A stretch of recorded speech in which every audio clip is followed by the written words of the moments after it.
yani haina shida yani sio vita yani ni kujua watu wasimuelewe Simba vibaya. Yani hatuna nia mbaya na wao kwa sababu kwanza ngoja niambie kitu moja. Kwa sababu kwanza sio kama wewe mchezaji tunamhofia sana. Atishi.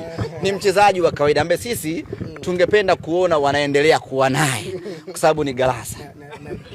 Sijui umeelewa Kwa hiyo sio kama tunamhofia, yani tunamuogopa, yani kwa tutaki sisi tungependa waendelee kuwa naye. Yani we are very happy kumuona yule bwana akiendelea kuwa kwenye ile timu kwa sababu hana madhara yoyote yale. Sijui umeelewa ni wa kawaida mno. Umeona bana anawaongezea tu mzigo pale. Kwa sisi wala tuna shida naye hata kidogo.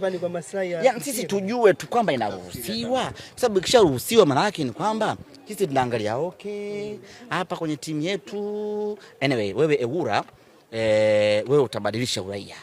Mipango inaruhusiwa katika nchi yetu. Unakwenda unabadilisha uraia. Alafu tunakuwa zetu Ivory Coast tunachukua mtu mwingine. Kwa hiyo ukiangalia ukihesabu hivi unaona mbona Simba wana wageni 16.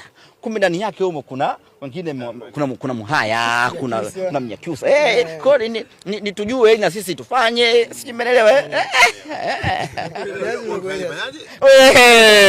wewe fanyaje wakaweza yani ni kujua tu. Kwa hiyo wasitufikirie vibaya. Hatuna na wenyewe Damaro waendelee kuwa naye. Yani wasiache waendelee kuwa naye kwa sababu hana msaada wowote ule. Lakini sasa ndo kumbadilisha uraia mtu kama yule jamani anakusaidia nini kwa mfano?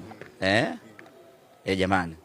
Kama kweli tulikuwa tunahitaji watu wa kutusaidia jamani. Mtu kama Chama wanamwachaje wanaenda kumchukua Damaro jamani. Serious kweli jamani. Tuulizane.